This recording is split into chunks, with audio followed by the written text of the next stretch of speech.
What up? Okay, Ashton, my cousin, had a question, so I'm going to help you out, Ashton, if I can. So let's start with the first one. All right, so you've got your equation right here. All right, you've got 2 pi r squared plus 2 pi rh. Okay, r is your radius, h is your height. It looks like you've already figured out your radius or height, or you were given those. So really, we don't even need to know that that means radius and height. But it usually does, because anytime you see pi, you're dealing with a circle. Pi is also known as, it's 3.14 is like the shortest one. Like that's what people round it to, but really it's 3.14, blah, blah, blah, blah, blah. It's like a ton of letters. Like I think it goes on infinitely. So you can plug it in and get an exact answer, but that exact answer will never be like 7. Okay, so you just want to not plug it in. So a lot of times they'll say either leave it as pi, which is like leaving it as a variable like x or a or y, anything like that. They'll just say leave it as pi, and that way you have an exact answer, but you always have to multiply it times that number. Or a lot of times they'll say just use 3.14 as pi. If they didn't indicate either one of those, then you probably just want to, after you get to the end, put it in your calculator and figure out what the answer is. If you don't have a calculator, then they're really not going to make you, so either keep it as pi or make it 3.14. So enough of that. Let's look at how you work it.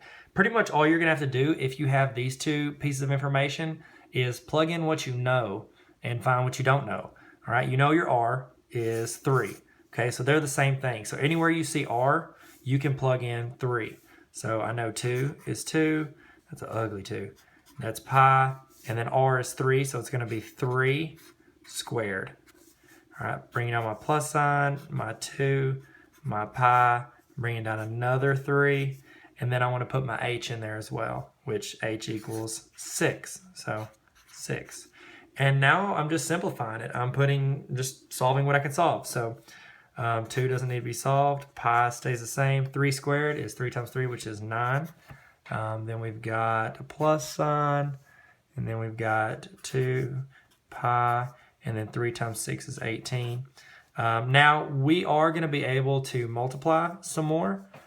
So we know these two regular numbers can multiply. So 2 and 9 is 18 pi plus, and then 2 times 18 is 36 pi. Now, just like you can, if you have like 2x plus 3x, you can add those together and make 5x. Same thing here. Pi is just pretty much a variable. So we can add those two together. So 18 plus 36 is 54. So 54 pi. All right, and that's probably going to be your answer. If they want an exact answer, they might want you to plug it in a calculator. They might want you to do 54 times 3.14. I don't know what the instructions asked, but that's what you would do. And that would be what, 162 point something? I don't know. Most of the time, you're going to leave it like that. And especially if they say in terms of pi. Leave the answer in terms of pi. That means it wants that. Okay? That, or just put it in your calculator. So hope that helped.